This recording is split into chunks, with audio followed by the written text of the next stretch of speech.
স্বামীকে ওই পদ্মার কালিয়ানাগিনী দংশন করেছিল। না না, সে কখনো হবার নয়। এ যে নিশ্চিত্র লোহ বাসর ঘর,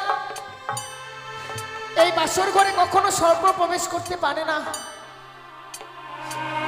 কিন্তু কেন আমি এই স্বপ্ন দেখলাম ঠাকুর?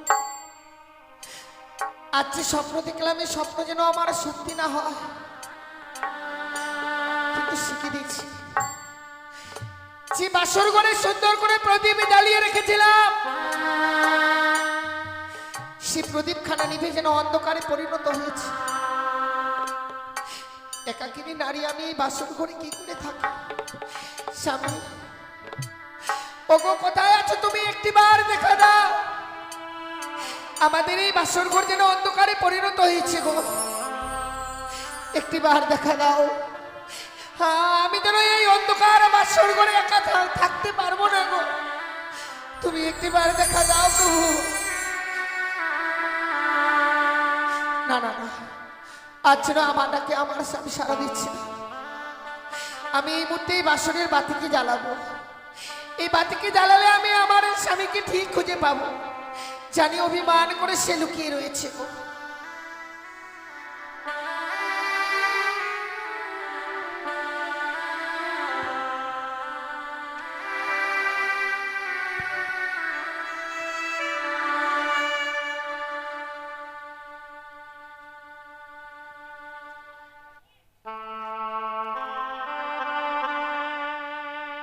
ওরে নিভিল বাসরের বাতি,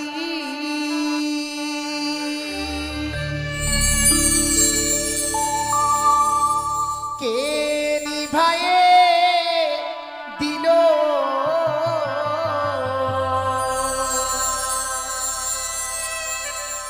ওরে মানিক রতন বাতি আমার,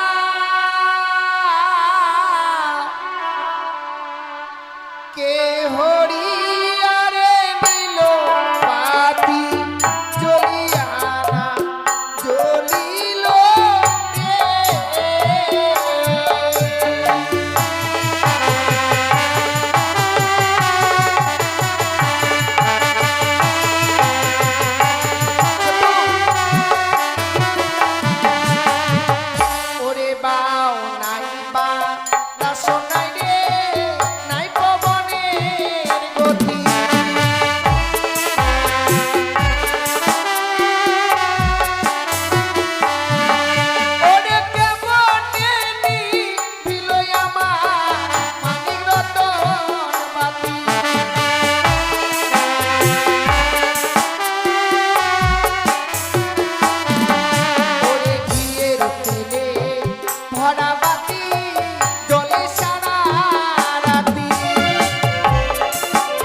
আজকে তিনি বাতি জ্বালাবার পর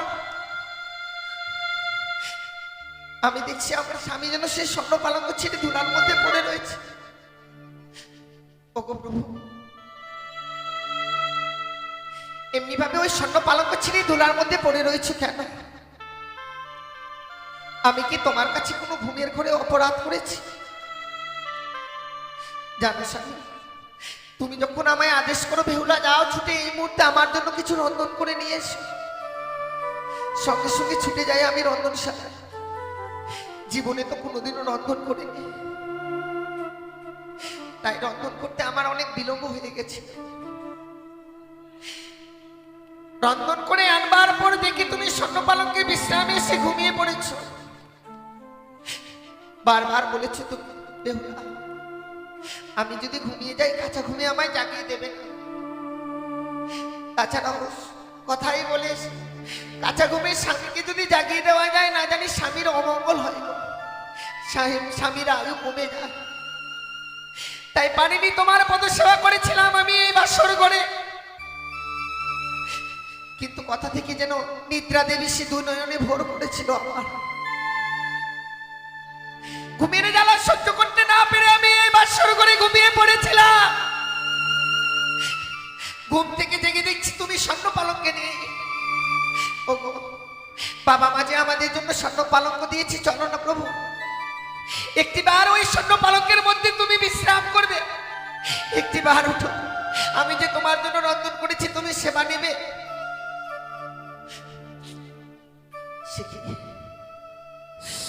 শত কথা বলবার পরও স্বামী যেন আমার ডাকে সাড়া দিচ্ছে না,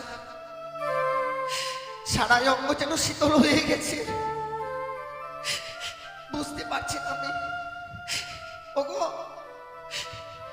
হায়রে অভিমানী স্বামী আমার, অভিমান করেছে এমনই যে বাসর করে আমার সঙ্গে কথাই বলছে না।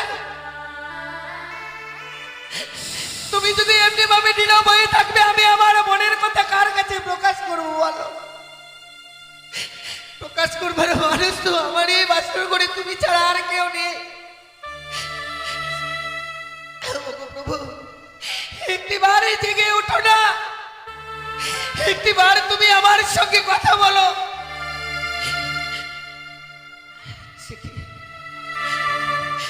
কেন আমার সঙ্গে কথা বলছে না ঠাকুর? আমি কি এতই অপরাধ করেছি এই বাসর ঘরে?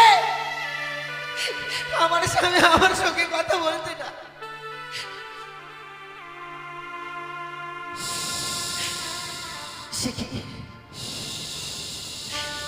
এই বাসর ঘরে আমি সর্পের গর্জনে শুনতে পাচ্ছি,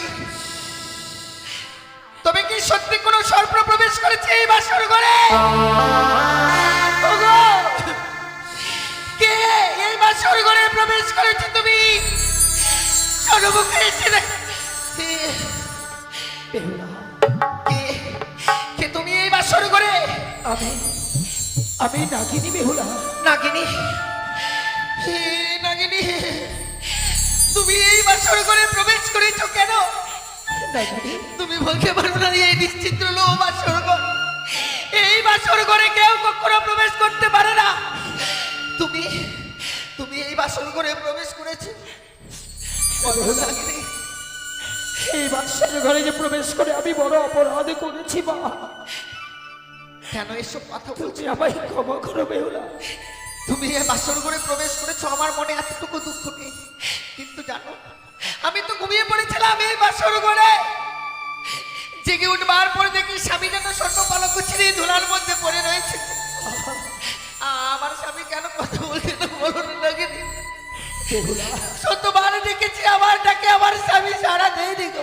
কিন্তু তোমার স্বামী তো তোমার সঙ্গে আর কোনোদিনই কথা বলবে না। নাগিনী বেহুলা, এমন আঘাত দিয়ে কথা বলতে নেই। কেন তুমি এসব কথা বলছো এই বাসর করে যে আমার স্বামী কথা বলবে না? বেহুলা, এই বাসর ঘরে আমি যে তোমার স্বামীকে দর্শন করেছি বেহুলা।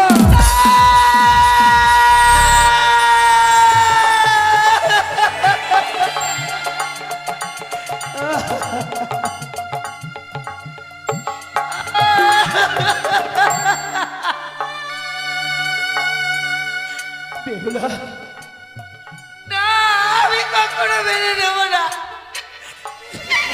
আমাদের স্বামী আমায় ছেড়ে যেতে পারে না। রাগিনী বেহুলা, সে কখনো যেতে পারে না।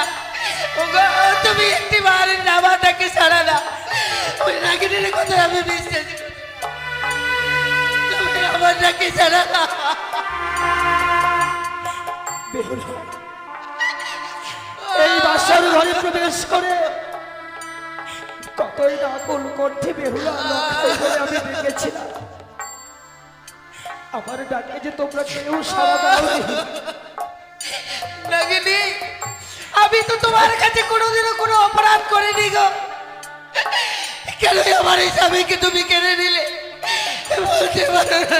অপরাধ অপরাধ তো তুমি করনি বেহুলা, অপরাধ করেছিল লক্ষ্মীন্দরের পিতা।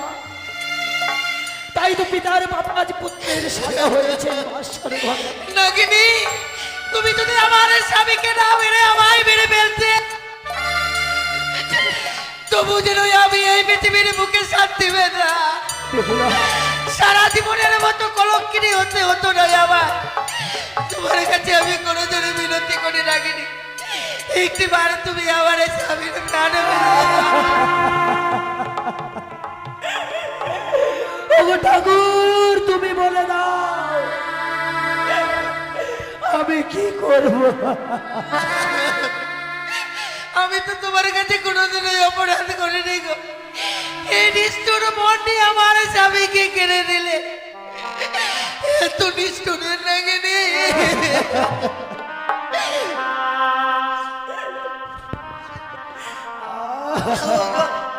তুমি আমার নাকি ছেড়ে দাও না। ওরে তুই বরণী মিঠুর নাগিনী রে,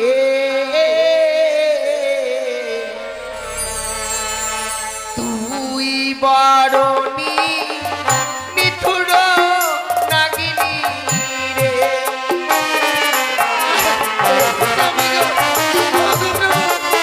তুমি একটিবার আমাকে ছাড়া দাও না।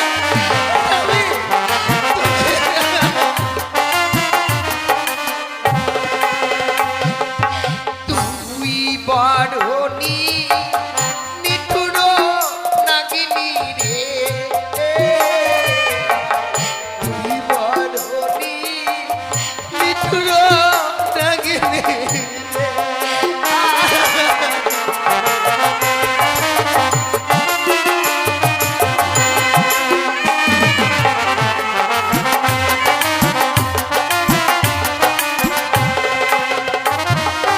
ও নাগিনী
জাতি, এই সৈন্য জাতি দিয়ে তোমার আমি অষ্ট করে কাল পুচ্ছ কেটে নেব। আমিও তোমার এই সর্বকুল থেকে বঞ্চিত করব।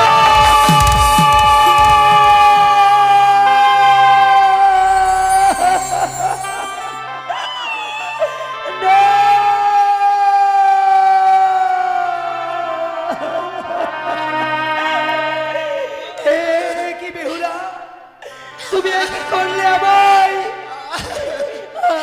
আমার শেষ পর্যন্ত অষ্টম করে কাল পর্যন্ত বিচ্ছেদন করে দিলে। নাগিনী, আজ আমি আঘাত করেছি বলে প্রাণে বড় কষ্ট পেয়েছো, তাই না? আমায় সারাটা জীবনের মতো কলঙ্কিনী করে দিলে।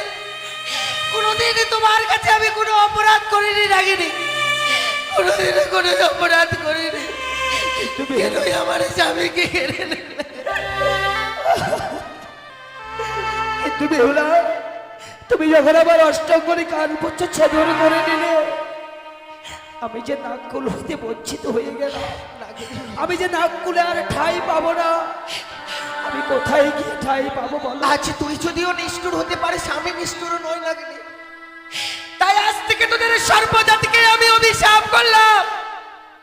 এই পৃথিবীর বুকে কোনো জীবকে আঘাত করার সঙ্গে সঙ্গে তোদের সর্বজাতির অষ্ট করে কাল পুচ্ছ চলে যাবে। বেশ, তাই যদি হয়, আমি এই বাচ্চার ঘরে তোমায় কথা দিলাম বেহুলা, যদি কোনো বিপদে পড়ে এই কালিয়া নাগিনীকে নাগিনী নাগিনী করে যেদিন করবে স্মরণ, আমি বিশ্ব চরাচরে যেখানেই থাকি না উল্কার বেগে এসে আমি তোমায় দেব দর্শন।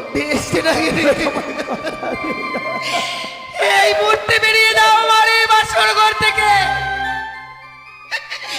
ওগো ওগো, তুমি একটিবার কথা বলো না, কেন এমনি ভাবে নীরব হয়ে রয়েছো?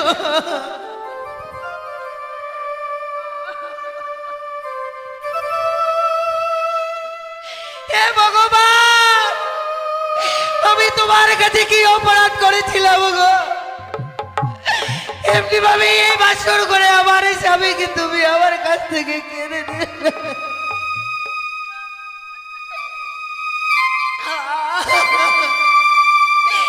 জীবনে এমন কি পাপ করেছিলাম যে বিধাতায় আমার ললাটে এমন লিখন লিখেছিল? এই বাসর করে আমার বিধবা সাজিয়ে দিল ঠাকুর। ভেঙে গেল গো, ভেঙে গেল আমার এই সকল আশা, ভেঙে গেল মা।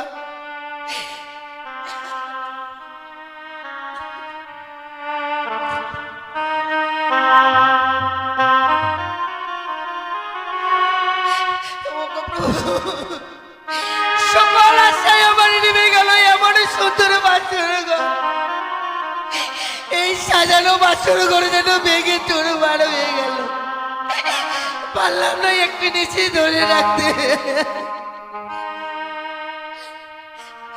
আমার ভেঙে গেল গো, ও ও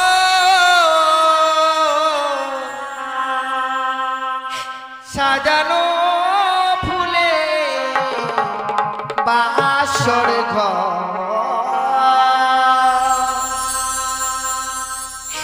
ভেঙে গেল গো আমার, ভেঙে গেল গো।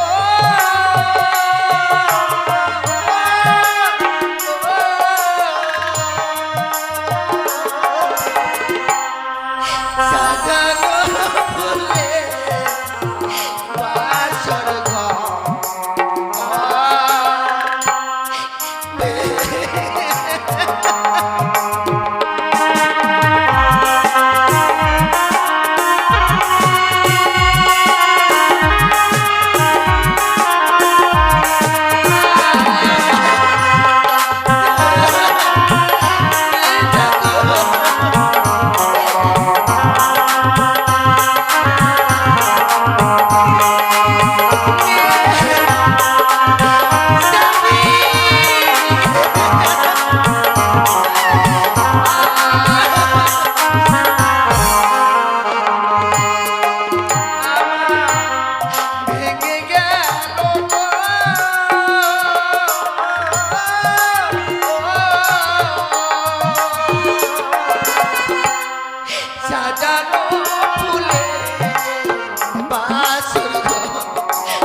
ভেঙে গেল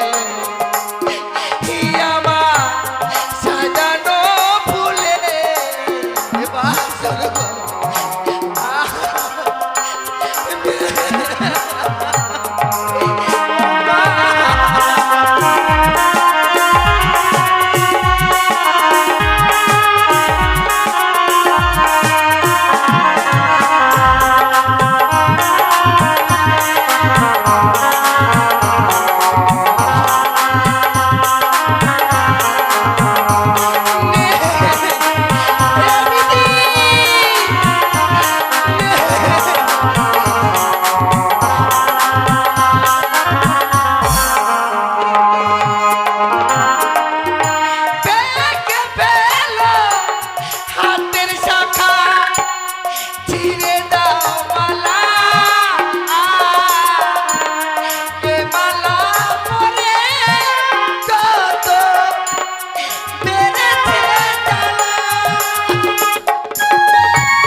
শাখা মুছে দাও সিঁদুর স্বামী আমার চলে গেছে অনেক বহুদূর।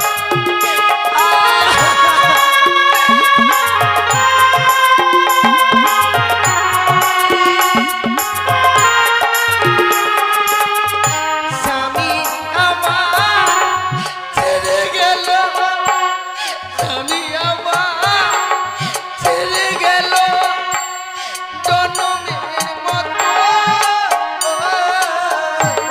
সাজানো ফুলে বাসর ঘর ভেঙে গেল আমার সাজানো ফুলে বাসর ঘর।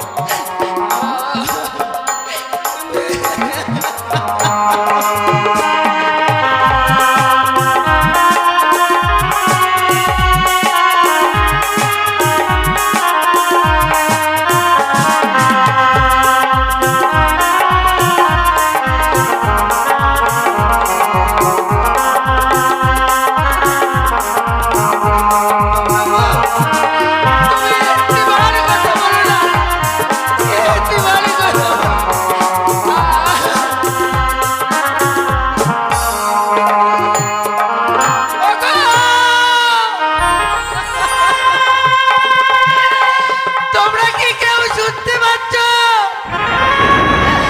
একটিবার এই বাসর ঘরে ছুটে আসো, আমার স্বামীকে দিয়ে ওই পদ্মার কালিয়া নাগরি দংশন করেছে।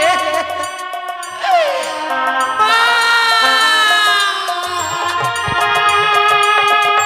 লক্ষই!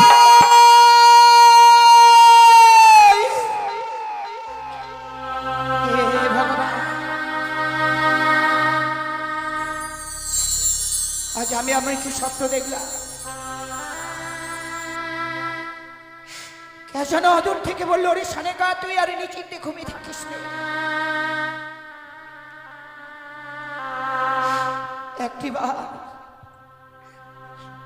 একটিবার তো প্রাণ দিকে লাখাইকে দেখবার জন্য ছুটে আই,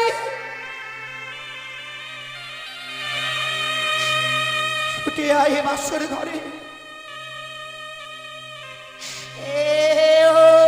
ওই বাসর ঘরে, ওই বাসর ঘরে যেন পদ্মার কাল ভুজঙ্গে প্রবেশ করে আমার লাখাইকে দংশন করেছে।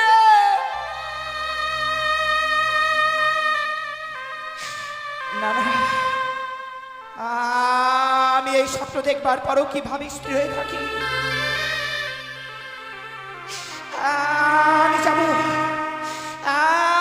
আমি যাবো এই মুহূর্তে লাখাইকে দেখবার জন্য সেই বাসর ঘরে। ওই তো যেন আপনি ভাবে লাখাই আমাকে মা মা বলে ডাকে।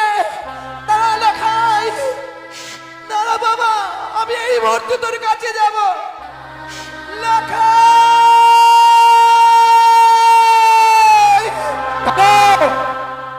দাঁড়াও শোনক, এখনো নিশি প্রবাদ হয়নি। লখাই বলতে বলতে অমন করে কোথায় যাচ্ছ সনকা?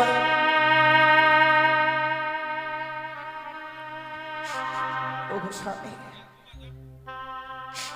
আজ আমি আমার স্বয়ের পক্ষে স্বপ্ন দেখলাম গো। স্বপ্ন? আর স্বপ্ন দেখবার পর লখাই বলতে বলতে অমন করে ছুটে যাচ্ছ, তাই না?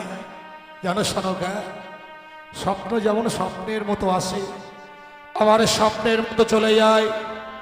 স্বপ্ন বাস্তবে কোনোদিন সত্য হয় না।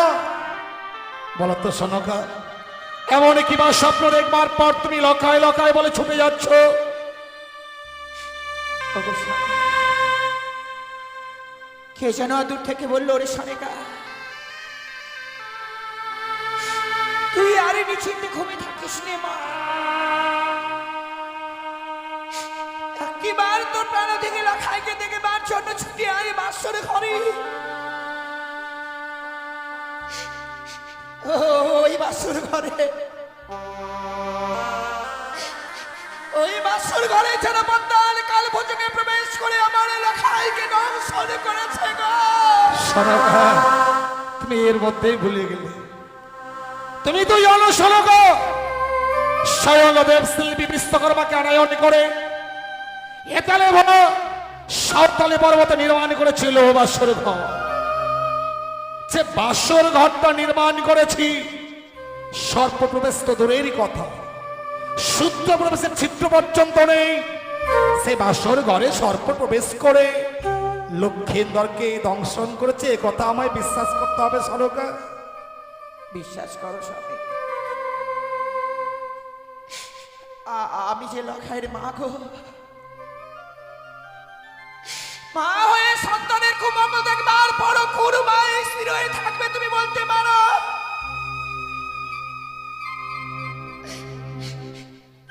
আমি যে সন্তান হারা জননী গো,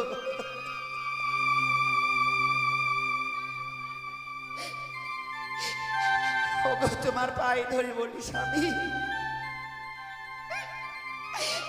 আমি তোমার পায়ে ধরে বলি একটিবার শুধু ওই বাসর ঘরে নিয়ে চলো। সনকা, বৌমাকে আমি কথা দিয়েছি, নিশি প্রবাদ হলে আমি স্বর্ণদোলা নিয়ে যাব। ওই লৌহ বাসর ঘর থেকে পুত্র লক্ষেন্দর আর বৌমাকে স্বর্ণদোলায় দুলিত করে আমি আমার রাজপ্রাসাদে নিয়ে আসবো। তাছাড়া তুমি ভেবে দেখো, আজ লক্ষেন্দরের বিবাহ নিশি, বিবাহ নিশিতে লক্ষেন্দর আর বৌমা বাসর ঘরে বাসসজ্জায়, আমরা মাতা পিতা হয়ে কি করে ওই বাসর ঘরে যাবো তুমি ভেবে দেখেছ?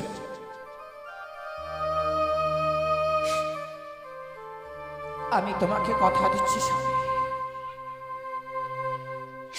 আমরা বাসনের ভিতরে প্রবেশ করব না গো। বাসনের বাইরে থেকে বৌমা লখাইয়ের মুখে কয়েকটি কথা শুনবার পর আমরা বাসনের বাইরের স্থান থেকে আবার ফিরে চলে আসবো গো। সনকা, তোমার কথা রাখতে গিয়ে আমি হয়তো বৌমাকে দেওয়া কথা রাখতে পারবো না। সন্তান হারানো জননী তো, সন্তান হারানো জননীর কথা রাখতে গেছে, বৌমাকে দেওয়া কথা অমান্য করে আমি সত্যি তোমাকে সেই বাসর ঘরে নিয়ে যাব। এসো।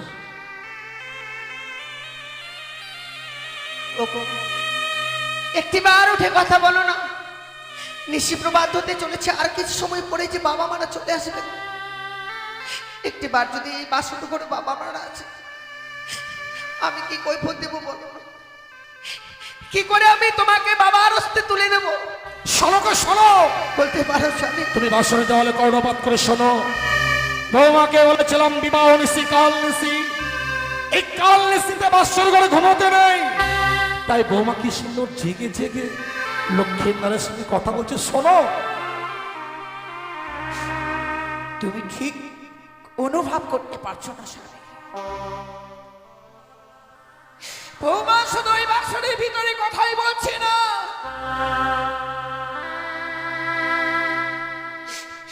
ওগো তুমি একটিবার ভালোভাবে সেই কর্ণভেদ করে শোনো না, যেন বৌমা ওই বাসনের ভিতরে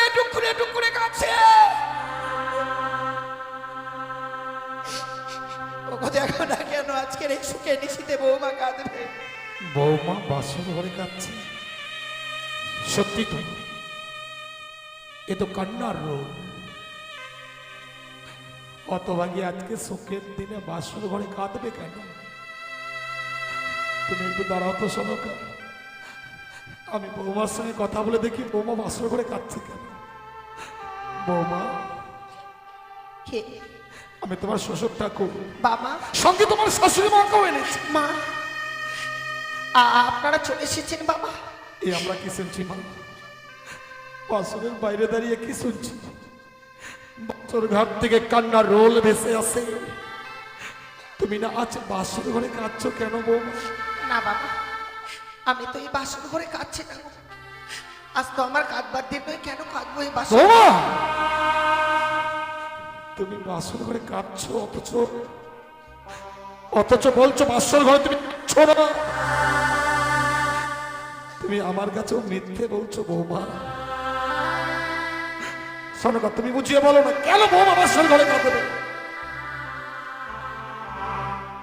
বৌমা, আমরা বড় স্বপ্ন দেখে আজকের এই ভাস্কর ঘরে আমরা এসেছি মা। মা, তোমাদেরকে দেখবো বলে সারাটা নিশি যেন আমি ঝাক্কুন্দ হয়েছিলাম। কখন কোন সময় নিদ্রা দেবী আমার দুই নয়নের পাতা ভারী করে দিল মা।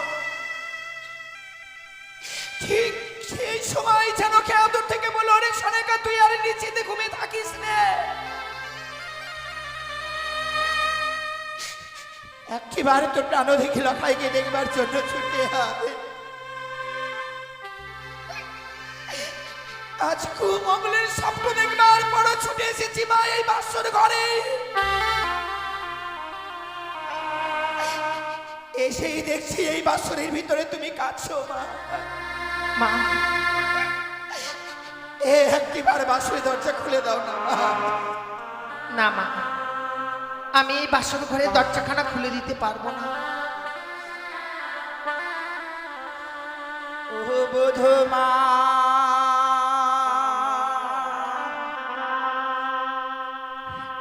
কাপাটি খোলো,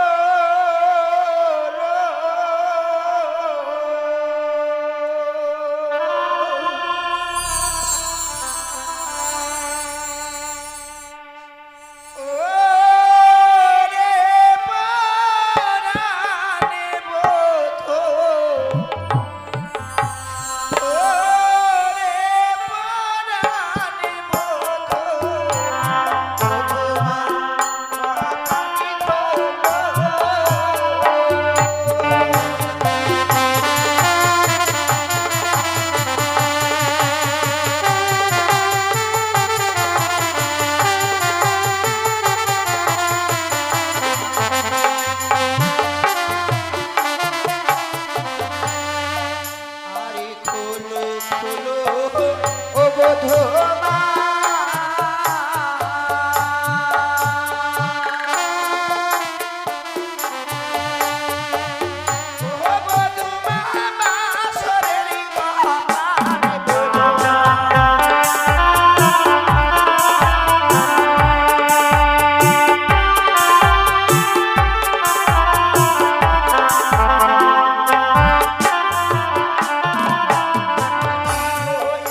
বাসর ঘরে বেশিক্ষণ দাঁড়াবো না মা। কেন এই নীরব হয়ে গেলে মা? মা, এমন কি হয়েছে আজকের এই বাসর ঘরে এমনি ভাবে তুমি নীরব হয়ে রইলে? মা, সবই যদিও বৌমাকে আমি গর্ভে ধারণ করিনি গো, কিন্তু লখাই যে সন্তানকে আমি 10 মাস 10 দিন ধরে গর্ভে ধারণ করেছিলাম,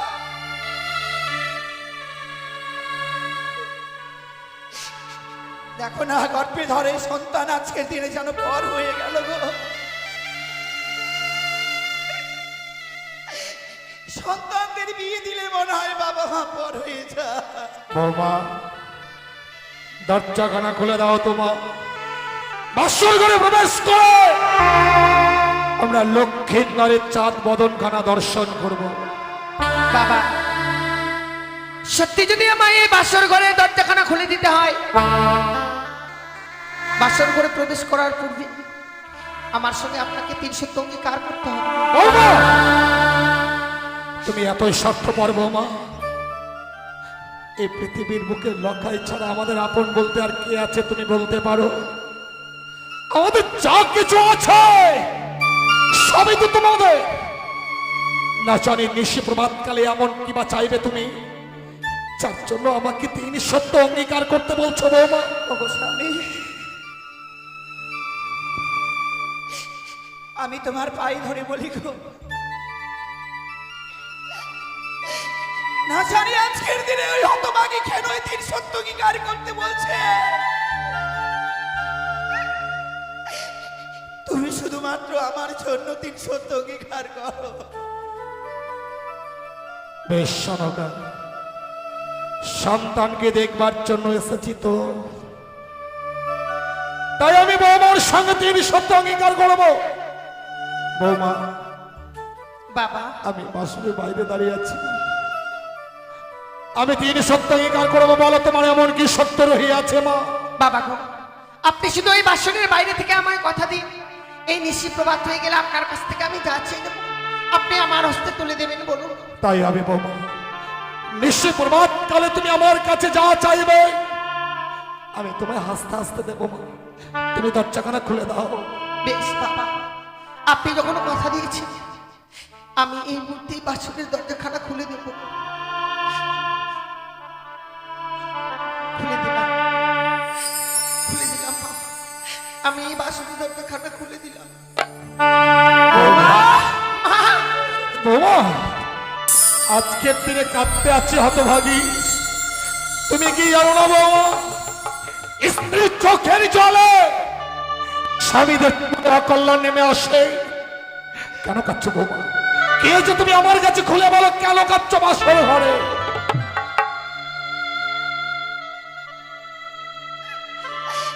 ওগো, তুমি বুঝতে পারছো না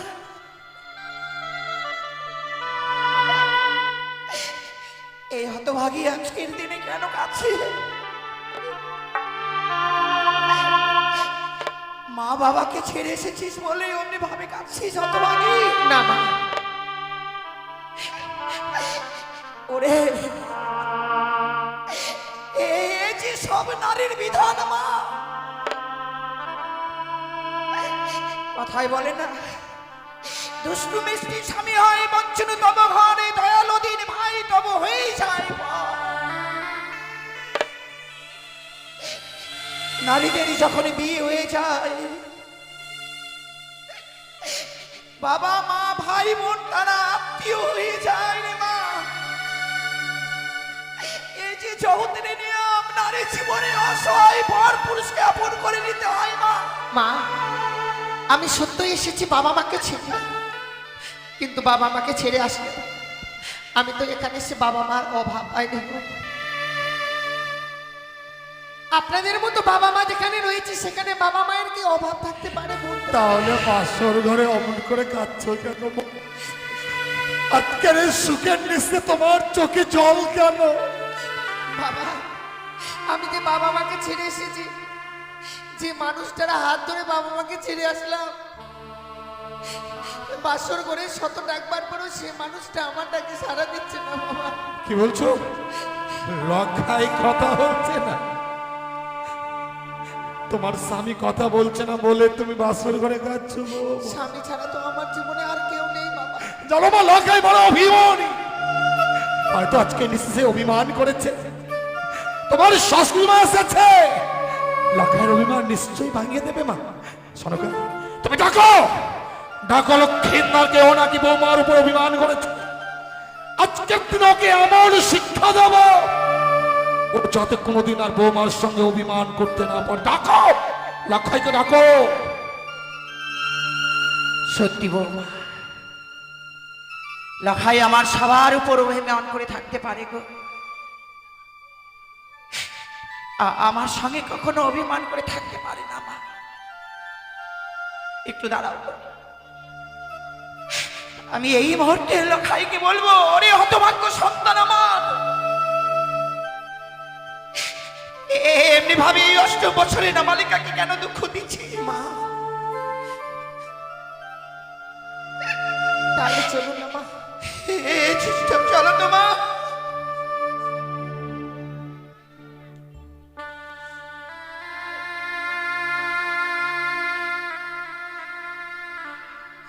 লখাই, ওরে অভিমানী সন্তান আমার, এতই অভিমান তোরা, এমনি ভাবে সোনার পালঙ্ক ছেড়ে মাটির বিছানায় গড়া করে যাচ্ছিস? দেখ নারী পুত্র, তাকে তোর হতভাগ্য পিতা এসেছে, তোর হতভাগী মা এসেছে। কথা বল না বাবা।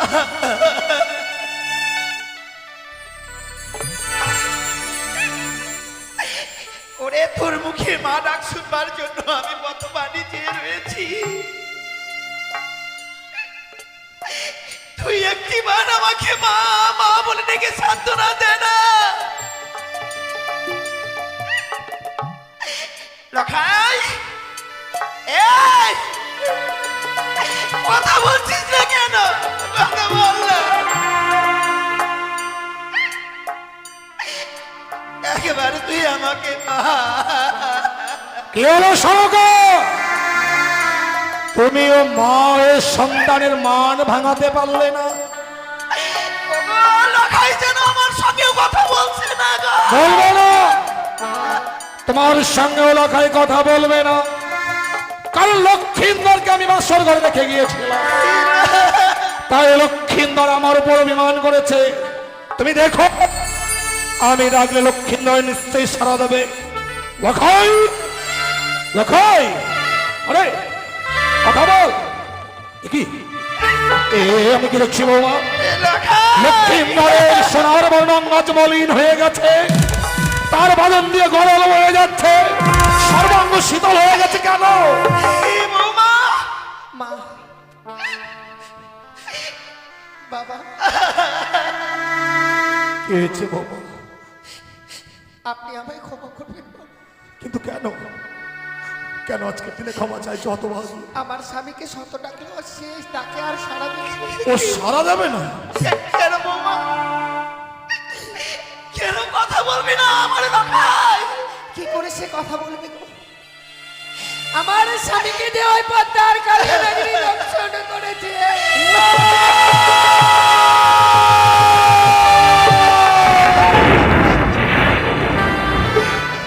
না বাবা, না, তা হতে পারে না। লখাই, আরে কথা বল, কথা বল। লখাই, ইচ্ছে এটা তো মা এসেছি, আমি এসেছি। এই বাসর ঘরে আমাদের ছেড়ে যেতে পারিস না, কথা বল।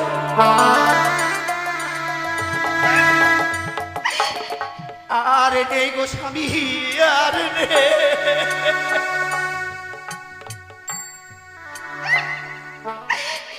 আদার হয়ে গেল সারা চম্পলা নগর। এই হতভাগীকে মা ডাকবার মতো আর কেউ না। কথা বলতে পারে। একবার মাকে মা বলে ডাক, আমাকে শুধু বাবা বলে ডাক। আমরা যে বাবা মা ডাকের কাঙাল রে রাখাই, একেবারে কথা বল না। ওরে নীরব হয়ে গেলি কেন? তুই বিয়ে সারা চম্পাকি নগর অন্ধকার হয়ে যাবে।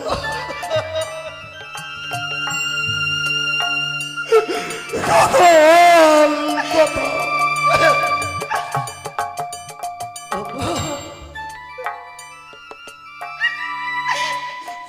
আমরা এতই রাক্ষসী ছিলাম। এর আগে আমি ছয়টি সন্তানকে খেয়েছি গো।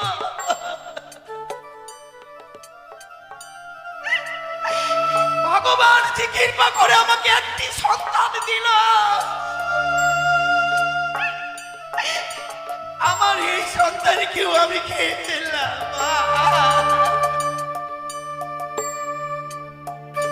দেখো না, ওকে আর দেখো না সনকা, ওর কান দুটো এমন বধির হয়ে গেছে যে আমাদের কণ্ঠেশ্বর লক্ষ্মীন্দরের কর্মে কি আর পৌঁছবে না। ওকে আর দেখো না, 70 টাকা লক্ষ্মীন্দর তোমাকে মা বলে রাখবে না।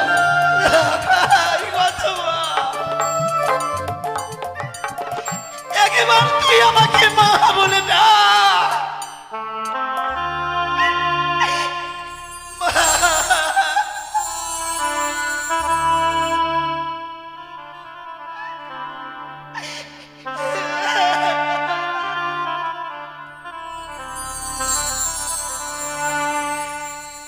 লখাই রে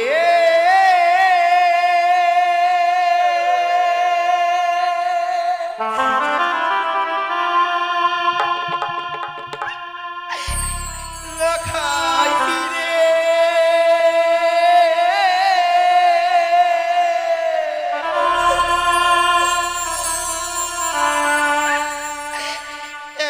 একবার মা বলে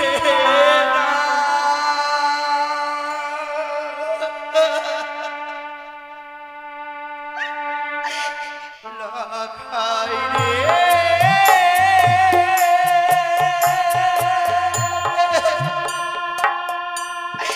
লখাই রে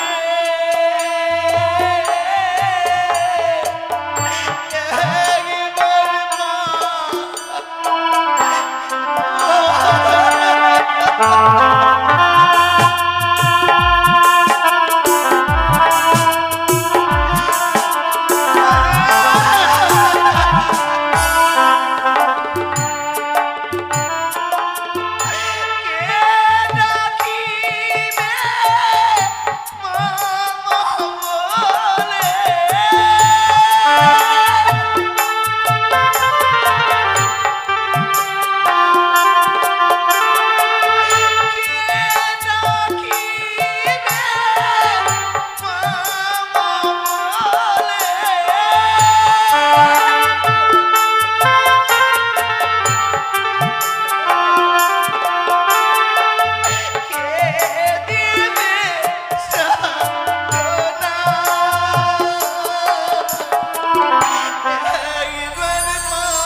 লখাই রে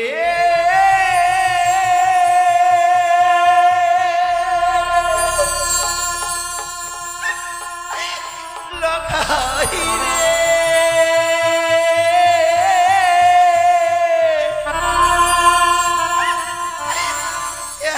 একবার মা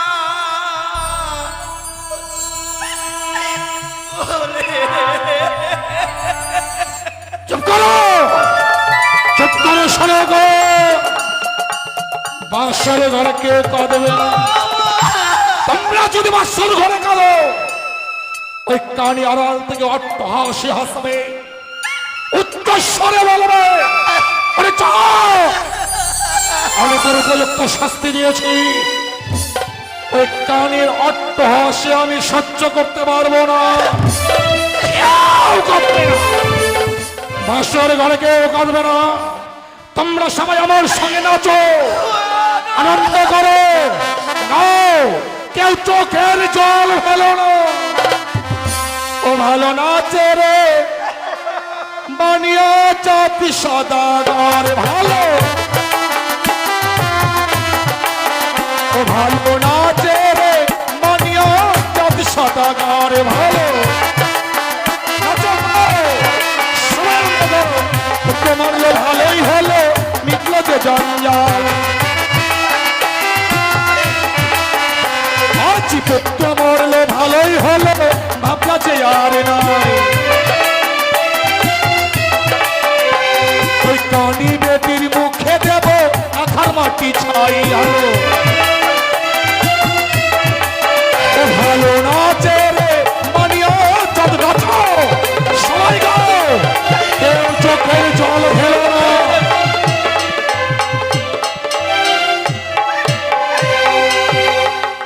তুমি এত পাষাণ,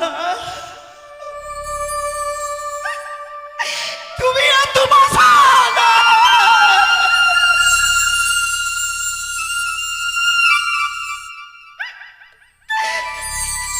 আমার লখাই না রয়েছে মৃত্যু সজ্জায়,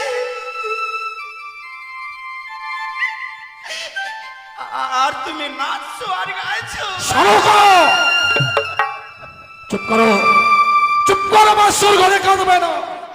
আমি কান্না সহ্য করতে পারি না। ওগো কই, আমি যে তোমার মতন পাষাণ হতে পারছি না গো। আমি কি তোমার মতন নাচতে পারছি না। ওগো তুমি একটিবার আমাকে নাচ শিখিয়ে দাও, আমিও তোমার সঙ্গে নাচবো।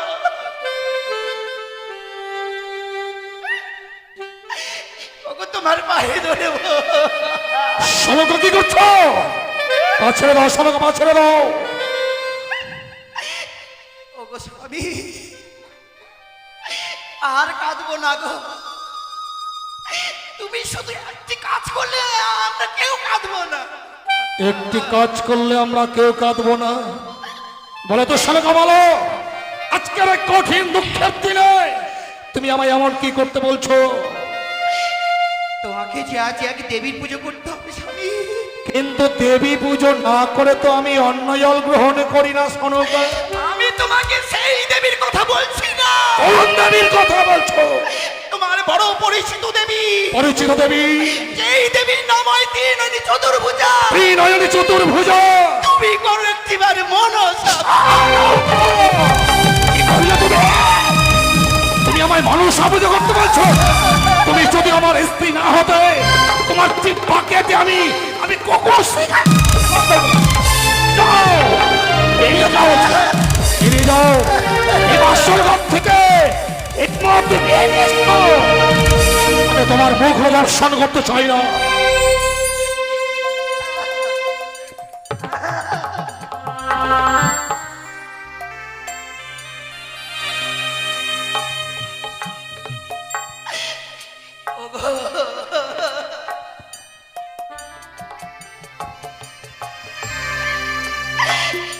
আমি কি এতই অপরাধী?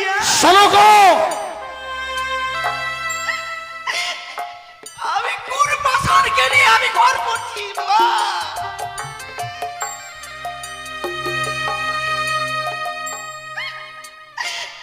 ওগো ভগবান, তুমি দেখো গো।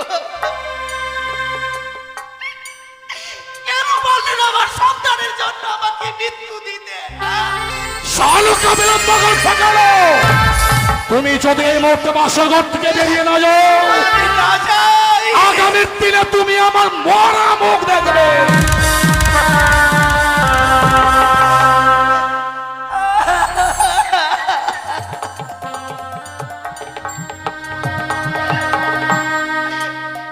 ও গো স্বামী, বলো না গো।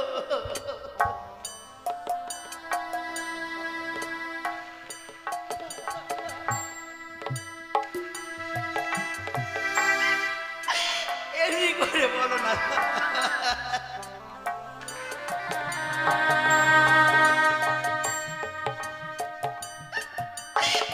জানো স্বামী, এই জগতে যত নারী রয়েছে মঙ্গল কামনা কর মাত্র স্বামীর জন্য গো।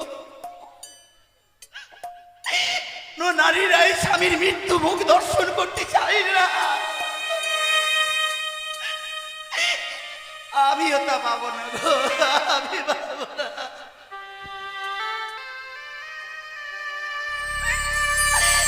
ওগো দোয়াই তোমার, আমার লখাইকে এই মুহূর্তে আমার আজকের তুলসী মণ্ডপে নিয়ে চলো। আমার লখাইকে আমি শেষ সাজাটা সাজিয়ে দেব। সাজাটা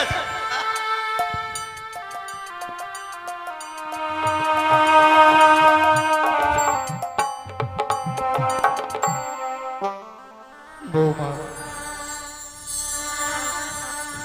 তোমার শাশুড়ি মাকে আমি বাসর ঘর থেকে তাড়িয়ে দিলাম। বাবা, কেন তাড়িয়ে দিলাম জানো মা? কেন এমনি ভাবে তাড়িয়ে দিলেন বাবা? এই পৃথিবীর বুকে লকাই ছাড়া আমাদের আর কেউ নেই মা। তোমার শাশুড়ি মা বাসরে যতক্ষণ থাকবে, ও যতবার লখাইয়ের এই মরা মুখটা দেখবে, না জানি লক্ষ্মীন্দরের সঙ্গে তোমার শাশুড়ি মা প্রাণে মারা যেতে পারে মা। বাবা, মৃত্যুকালে যদি কোনো পুরুষের নারী মারা যায়, তার চেয়ে হতভাগ্য পুরুষ আর পৃথিবীর বুকে নেই মা। তুমি ভেবে দেখো তো বৌমা, আচ্ছা আমি চম্পক নগরের অধীশ্বর, আমার অর্থের কোনো অভাব নেই। যদি আমার কোনোদিন অর্থের অভাব পড়ে, আর তোমার শাশুড়ি মা যদি বেঁচে থাকে, প্রয়োজন বোধে আমায় ভিক্ষে করে হলো আমার বুকে অন্ন তুলে দেবে মা। তাই তোমার শাশুড়ি মাকে বাঁচিয়ে রাখবার জন্য আমি বাসর ঘর থেকে তাড়িয়ে দিলাম। তুমি আমায় ভুল বুঝো না বৌমা। সে কি বলছেন বাবা? আমি আপনাকে কেন ভুল বুঝতে যাব? একটা কথা বলবো মা, বলুন বাবা। নারীর জীবন হয় রে মধু, মনের মানুষ পেলে পুরুষদের ভাঙে কপাল। লক্ষ্মী ছেড়ে গেলে, লখাই আমার সন্তান ছিল মা। আমি যখন লখাইকে কোলে পেয়েছিলাম, আমার এই ছোট্ট বুকটার মাঝে একটা অসার বাসা বেঁধেছিল মা। আমি যেদিন প্রাণে মারা যাব, আমার পুত্র লখাই আমাকে স্কন্ধে ধারণ করে নিয়ে যাবো ওই মহাশ্মশানে।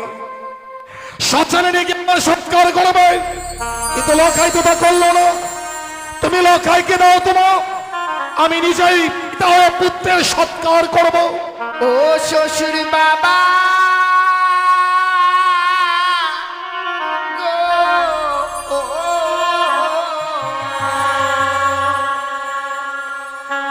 আমার স্বামীকে না পুরা বেনা গুনে।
কিন্তু ওই মরা মানুষটাকে তুমি এমন কি করবে মা?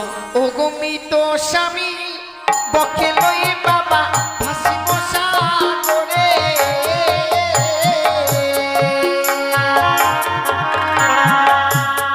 ভাসিতে ভাসিতে বাবা যাব দেব মুড়ে। যাবো না, ও কথা বলো না।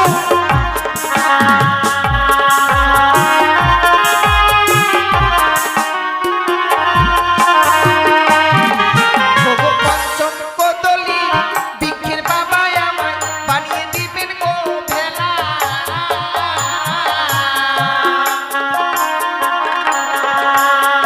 ও মেরার সাগরে বাবা ভাসিব একলা।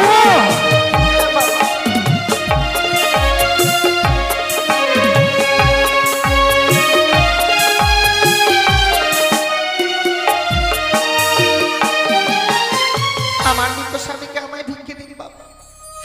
মৃত স্বামীকে বক্ষে লইয়ে ওই ওমরারের সাগর জলে ভাসতে ভাসতে যাবো আমি সেই দেবতা নগরে। সেই দেবতা নগরে গিয়ে প্রত্যেকটি দেবতার কাছে স্বামীর প্রাণে ভিক্ষে নিয়ে আসবো বাবা আমি। এ তোমার মিথ্যে আশা বৌমা। এই পৃথিবীর বুকে মানুষ যদি একবার প্রাণে মারা যায় সে আর কোনোদিন প্রাণ ফিরিয়ে পায় না মা। বাবা কথায় কি বলে জানো? কি বলে বাবা? জন্মিলে মরিতে হবে, অমর কে বা কথা কবে। হাইরিনীর চিরস্থির কে হয়েছে কবে? তুমি কি প্রমাণ দিতে পারবে না এই পৃথিবীর কোন নারী তার মৃত্যু স্বামীর সে প্রাণ ফিরিয়ে পেয়েছে? সে তো অবশ্যই আছে বাবা। সতী সাবিত্রী কিভাবে তুমি তার স্বামীর প্রাণ ফিরিয়ে এনেছিল বাবা? সতী সাবিত্রীর কথা আমার অজানা নয় বৌমা। সতী সাবিত্রী আপন সতীত্ব গুণে পাইতে সম্মান জমঠাই ফিরিয়া পাইল সত্যমা। যমরাজকে সে বাচ্চুক্ষে পরাজিত করেছিল, তাই তার প্রাণবতীর সে প্রাণ ফিরে পেয়েছিল মা। তুমি তো পারবে না বৌমা। বাবা সতী সাবিত্রী যদি সত্যি যমরাজের সঙ্গে বাকযুদ্ধ করে স্বামীর প্রাণ ফিরিয়ে আনতে পারে আমিও পারবো বাবা। আমি ওই দেবতা নগরে যেতে পারলে আমার স্বামীর প্রাণ আমি ফিরিয়ে আনতে পারবো। তুমি সতীর গৌরব করছো মা। তুমি বলতে চাইছো তুমি সতী? হ্যাঁ বাবা। সতী নারীর প্রতি মরে না বৌমা। তুমি সতী হতে পারো না। সতী আমি অনেক দেখেছি। সতী সাবিত্রী, সতী কুন্তী, সতী অহল্যা। তুমি কেমন সতী? আশার ঘরে খেয়েছো তুমি তোমার প্রতি। বাবা কোন নারী তার স্বামীর প্রাণ এমনি ভাবে কেড়ে নিতে পারে না এই বাসর ঘরে। আমি তোমার কোনো কথা শুনতে চাই না। স্বামীকে নিয়ে যদি সাগরের জলে ভাসতে হয় তোমায় যে তোমার অলংকার গুলো খুলে দিতে হবে বৌমা। বাবা আপনি আমার কাছ থেকে এই অলংকার গুলো চেয়ে নিচ্ছেন। কথায় কি বলে জানেন? সে নারীর স্বামী এই ইহলোক থেকে পরলোকে গমন করে গো। যে নারীর স্বামী নেই সে নারীকে যে কোনো অলংকারে আর মানে না। আমার কাছে কি এই অলংকার গুলোই বেশি ছিল। আপনি যখন চেয়ে নিতে পেরেছেন আমি ওই এক এক করে সমস্ত অলংকার আপনাকে আমি খুলে দেবো। কি বলছো তুমি? অলংকার চাইলাম বলে তুমি অলংকার গুলো খুলে দেবে? অলংকার গুলো খুলে দিও না মা। তুমি শুধু তোমার স্বামীকে দাও, আমার সন্তানের সৎকার করবার আমার সুযোগ দাও বৌমা। বাবা আমার কাছে যে অলংকার গুলো আছে সেই অলংকারের আমার কাছে আর কোনো মূল্য নেই।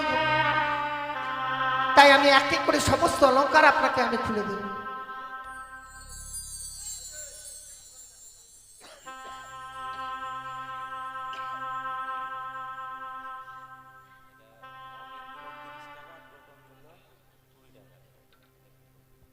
অমিত বাবু আর টোটন বাবু বিরামপুর বাড়ি, একজন 30 টাকা দিয়েছেন, একজন 20 টাকা দিয়েছেন। সেই বাবুদের দেবার মতো আমাদের কিছু নেই। মা মনসার কাছে কামনা করব ওনাদের মনসা যেন পূর্ণ হয়। বৌমা তুমি যখন অলংকারগুলো পরিধান করে লক্ষ্মীর ধরে পার্শ্বে বসেছিলে তোমায় লক্ষ্মী প্রতিমার মতো লেগেছিল মা। আর তুমি যদি অলংকারগুলো খুলে দাও তাহলে যে তুমি পাগলিনীর মতো লাগবে মা। তুমি অলংকার দিও না, তুমি শুধু তোমার স্বামীকে আমায় দাও। ওই আমার মস্তকে সিটি পাটি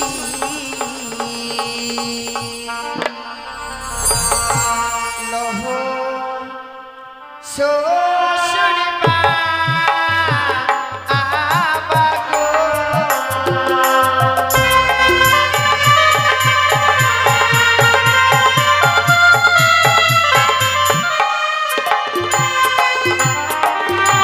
ওই আমার মস্তকের সিটি পাটি লহ শ্বশুর মা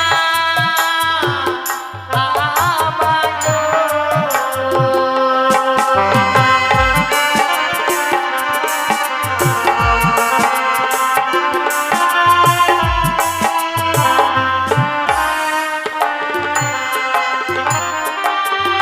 ওই ও কি বাবা গো,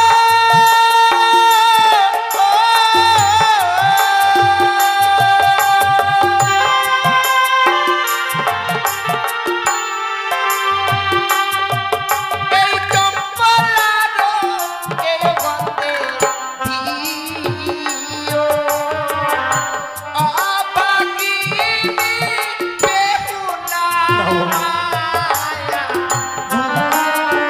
তুমি অলংকার দিও না।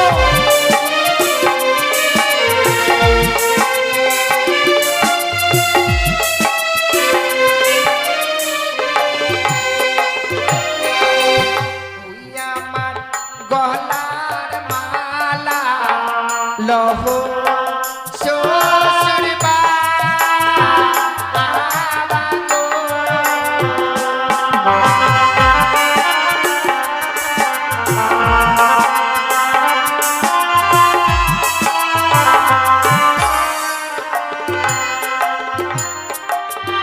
ওই ও কি বাবা গো,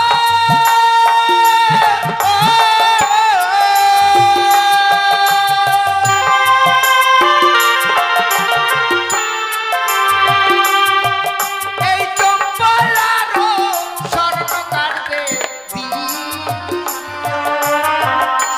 অবাগিনী বেহুলার মায়া।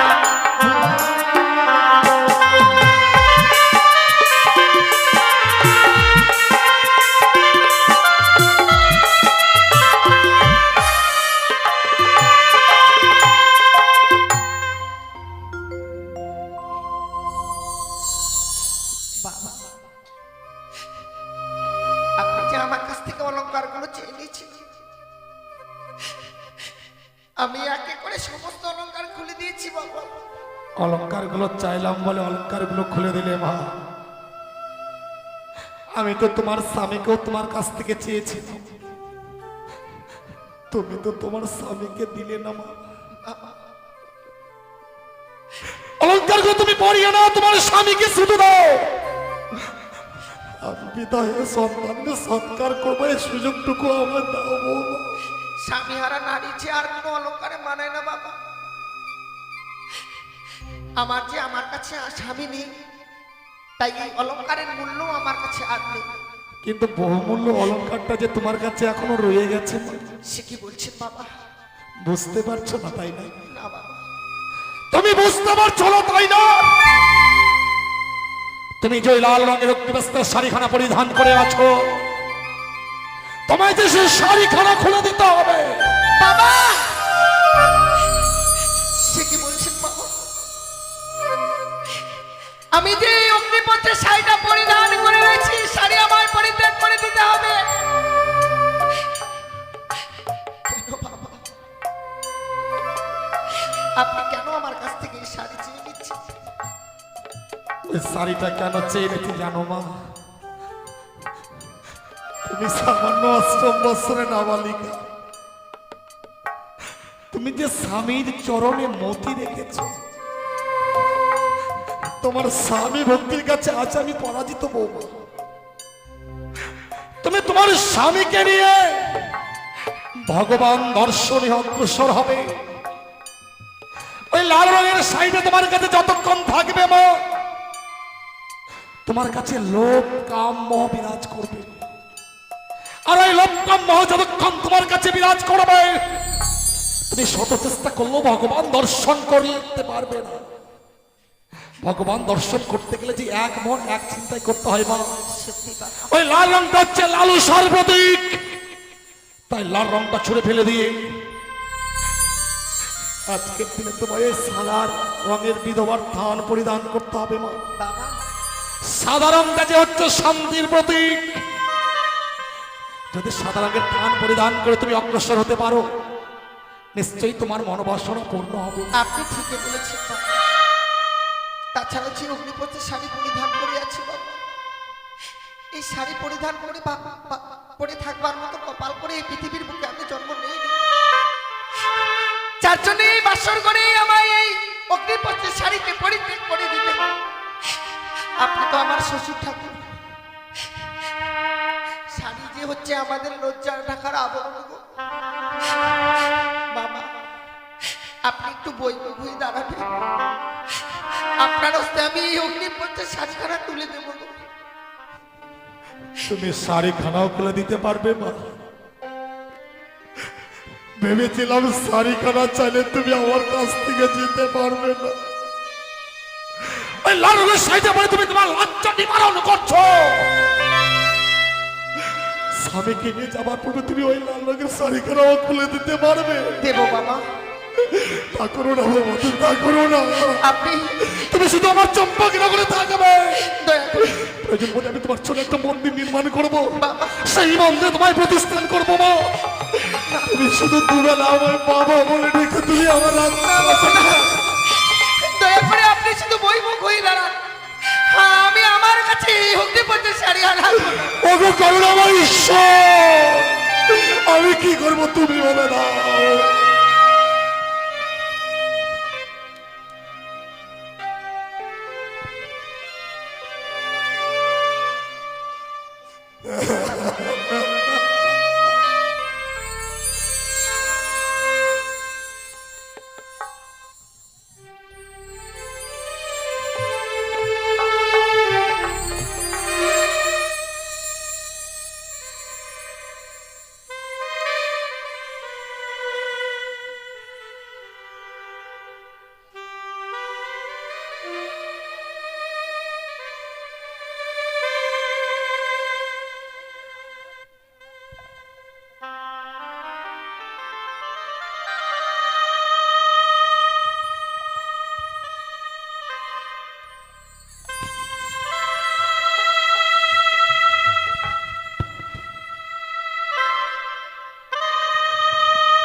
বাবা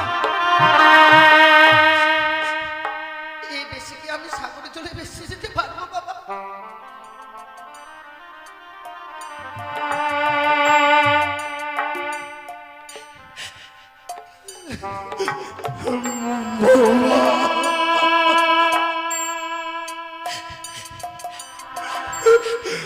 ভগবানকে আমার এই দৃশ্য দেখবার জন্য বাঁচি।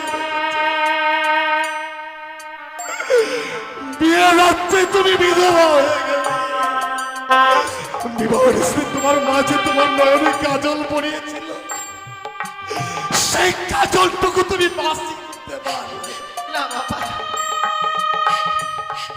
প্লিজ বাবা।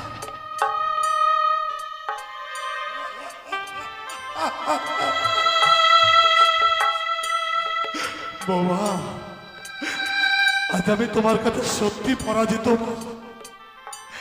নারীরা যে এত ত্যাগ করতে পারে আমার জানা ছিল না। তোমার মতো যদি জগতের প্রতিটি নারী হতো, না জানিয়ে জগৎটা আরো কত সুন্দর হয়ে যেত মা। বাবা তোমায় কয়েকটা কথা বলবো মা। হ্যাঁ বলুন বাবা। তুমি স্বামীকে নিয়ে বেঁচে যাবে, জীবনে অন্যায় পথে মা বাড়াবে না মা। জেনে রাখবে সতীর দেবতাপতি জীবনের ঈশ্বর ভাবে পুজিতে এসেছে চরণতঃ।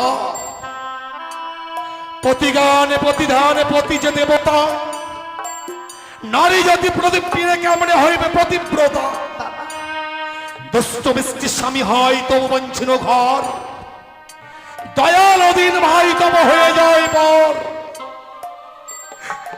মা, ইহ জগতে যদি তুমি তোমার স্বামী সেবা করতে পারো, হ্যাঁ বাবা, তাহলে তুমি জগৎ স্বামীকে লাভ করবে মা।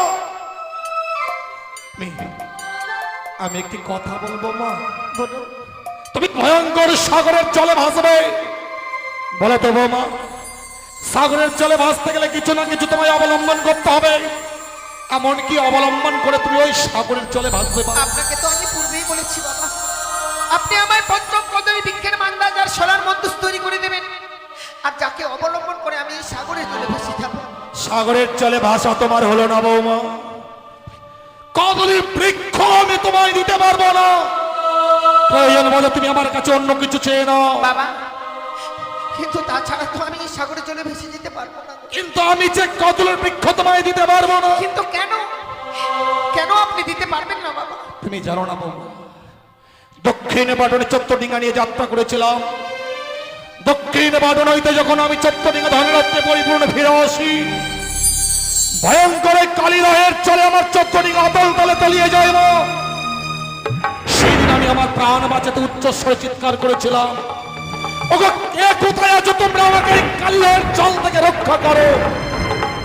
এই কঠিন পৃথিবীর মানুষ আমাকে বাঁচাবার জন্য কেউ এগিয়ে আসেনি। সেই দিন একটি কদলের বৃক্ষ আমার প্রাণ রক্ষা করেছে। তাই তো লক্ষ্মীন্দরের চেয়ে আমার কাছে কদলের বৃক্ষের মূল্য যে অনেক বেশি মা। বাবা, তবে কি আমি এই কদলী বৃক্ষের মাথা পাবো না? হবে, যদি তুমি চক্র কদলের বৃক্ষের মূল্য দিতে পারো, তবে আমি তোমায় কদলের বৃক্ষ দেব মা। মূল্য ছাড়া আমি মূল্যহীন কদলের বৃক্ষ তোমায় দিতে পারবো না। বাবা, আপনাকে তো কিছু সময় আমায় ভিক্ষে দিতে হবে, আমার কাছে তো দেবার মতো কদলী বৃক্ষের মূল্য নেই।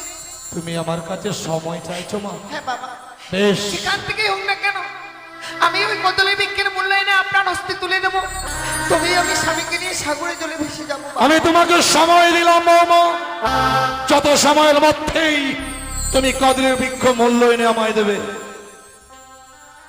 হে ঠাকুর, জানি না আজ আমি কোথায় পাবো এই কদলী বৃক্ষের মূল্য। না, আমি আর বিলম্ব করবো না। যদি এমনি ভাবে বিলম্ব করি হয়তো আমি আমার স্বামীর প্রাণ ফিরে পাবো না। তাই ছুটে যাবো চম্পলানগরে। সারাটি চম্পলানগরে আমি সকলের কাছে একটি করে পয়সা ভিক্ষে নিয়ে আমার স্বামীর প্রাণ আমি ফিরিয়ে নিয়ে আসবো। ওগো চম্পলানগরের বাবা মায়েরা, এই হতভাগী আজ বড় দুঃখিনী গো, স্বামীর জন্য ভিক্ষের জন্য এসেছে, শুধু একটি করে পয়সা ভিক্ষে দাও গো মায়েরা। ওগো বাবারা, এই হতভাগীকে একটি করে পয়সা ভিক্ষে দাও। এই ভিক্ষের বিনিময়ে যদি এই হতভাগী স্বামীর প্রাণটুকু ফিরে পায় গো। কোথায় কি বলে মা, আমি আমার স্বামীকে হারিয়েছি, আমি যে বিধবা সেরেছি তা তো নয় মা। একদিন সকলকেই তো এই পৃথিবী ছেড়েই চলে যেতে হবে। তাই আজ আমার এই বিপদের দিনে আমায় একটি করে পয়সা ভিক্ষে দিই। আমায় একটি পয়সা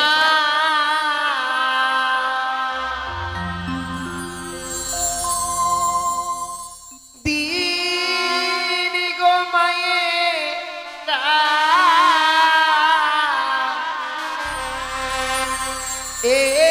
একটি পয়সা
চম্পলানগরের প্রত্যেকটি বাবা মায়ের জন্য ভালো। আমি এই বিপদের দিনে ভিক্ষে করবার জন্য গেছি, সকলে যেন আমায় একটি করে পয়সা ভিক্ষে দিয়ে। তাই ঠাকুরের কাছে আমি কামনা করি, হে ঠাকুর, আজ আমার এই বিপদের দিনে যে বাবা মায়েরা আমায় দান করেছিল, সেই বাবা মায়েদের মেয়েরা যেন আমার মতো কোনোদিনও বিধবা না হয়, আমার মতো যেন স্বামীকে না হারায়, সকলে যেন স্বামীকে নিয়ে সারাটা জীবন ঘর করতে পারে। বৌমা, বাবা, তুমি কি কদলি বৃক্ষের মূল্য এনেছো মা? এনেছি বাবা, কিন্তু কদলি বৃক্ষের মূল্য দেবার মতো করি তো তোমার কাছে ছিল না। আপনার কাছে যে আমি কিছু সময় ভিক্ষে চেয়ে নিয়েছিলাম বাবা, অতএব সে সময়ের মধ্যে সারা চম্পলানগর প্রত্যেকের গৃহে গিয়ে একটি করে পয়সা ভিক্ষে করে এনেছি আমি। বৌমা, হ্যাঁ বাবা। কি বললে তুমি? তুমি ভিক্ষের চুল স্কন্ধ ধারণ করে দাঁড়ে দাঁড়িয়ে ভিক্ষে করেছো মা? বাবা, তুমি রাজগৃহে বড় হয়েছো, তুমি শুধু মানুষকে দান করে এসেছো। আচ্ছা, তুমি তোমার স্বামীর জন্য ভিক্ষে করলে, আজ তোমার স্বামী ভক্তির কাছে সত্যি আমি পরাজিত হয়ে যাচ্ছি।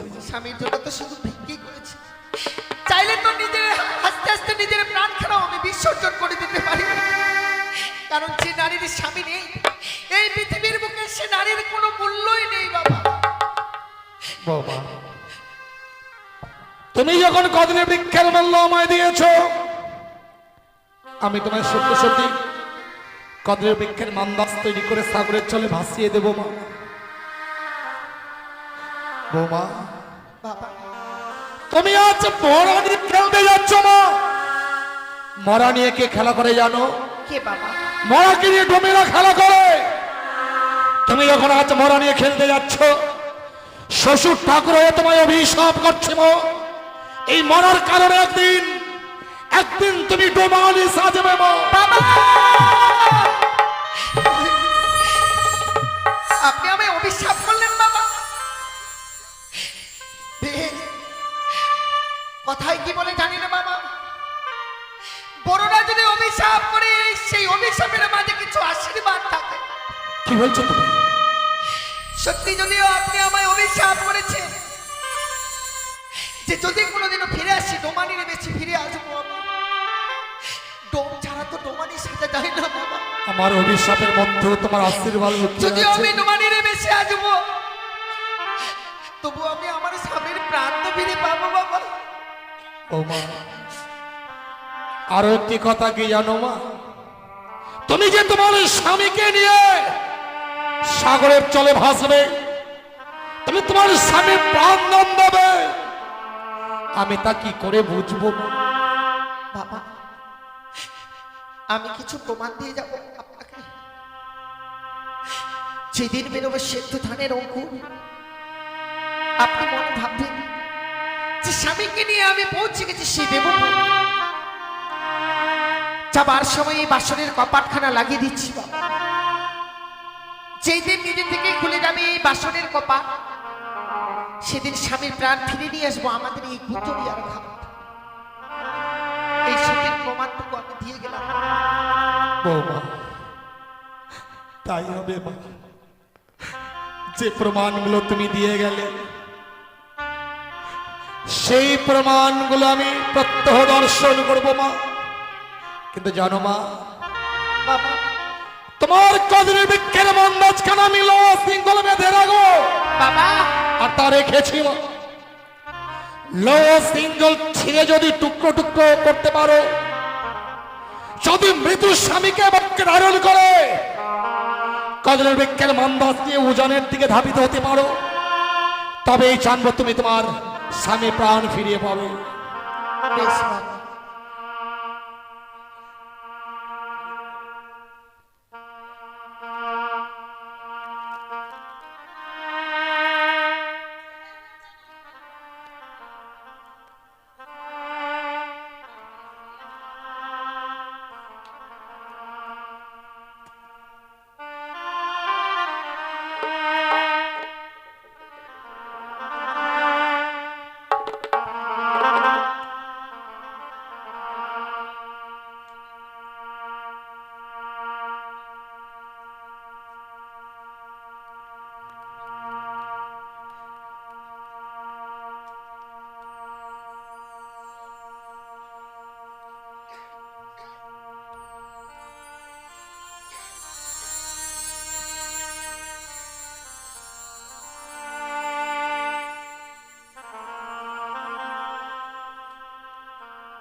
অন্তিম আশা দেখতে দেখতে চম্পকনগর যেন আধার হয়ে গেল।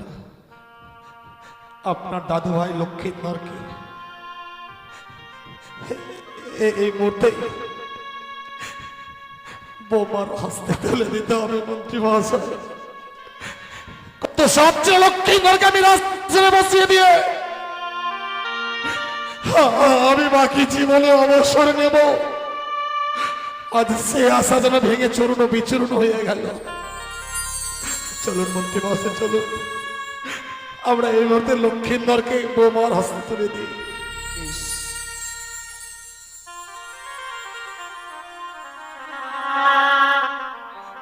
বৌমা, বাবা, যখন বিবাহ কার্য সমাপন করে তোমাকে আমি নিয়ে এসেছিলাম, বাসরে প্রবেশ করবার পূর্বে আমি আমার জীবিত সন্তান লক্ষ্মীধরকে তোমার হস্তে তুলে দিয়েছিলাম। রাত্রে দেখো, নিশি প্রমাদ হতে না হতেই আজ আমি আমার মৃত সন্তানকে তোমার হস্তে তুলে দিচ্ছি।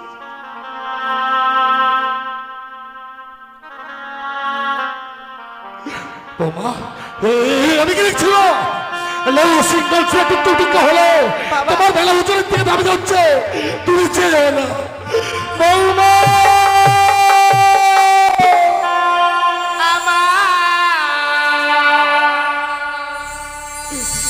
শ্বশুর বাবা গো,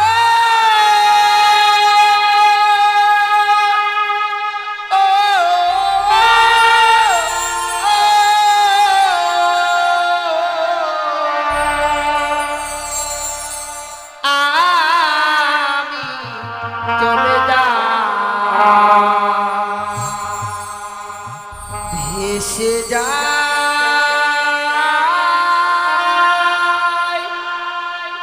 আমি চলে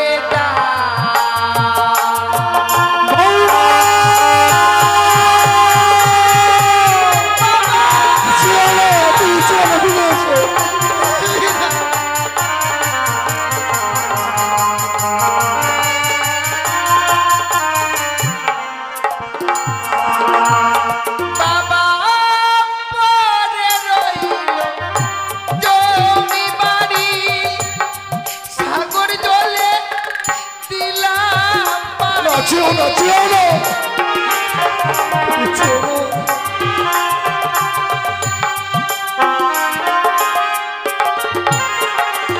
আমি দেশ ছেড়ে বিদেশে যাব, বোনের মাকে পাবো নিব।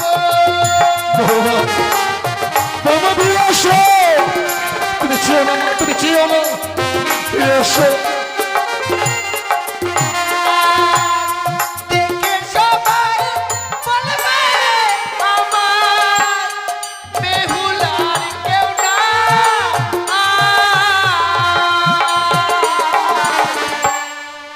আমি চলে যাই, ভেসে যাই, আমি চলে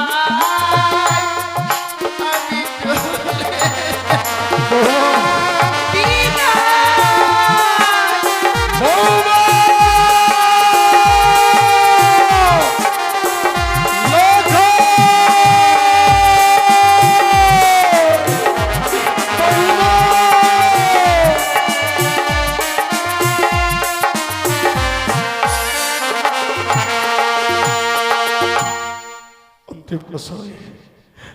বৌমা যেন কাঁদতে কাঁদ আজ এই সাগরের জলে ভাসতে ভাসতে ওজনের দিকে ধাবিত হয়েছে। ওগো, ওগো করুণাময় ঈশ্বর, যে আশা নিয়ে বৌমা সাগরের জলে ভেসেছে, বৌমার মনো আশা তুমি পূর্ণ করো ঠাকুর।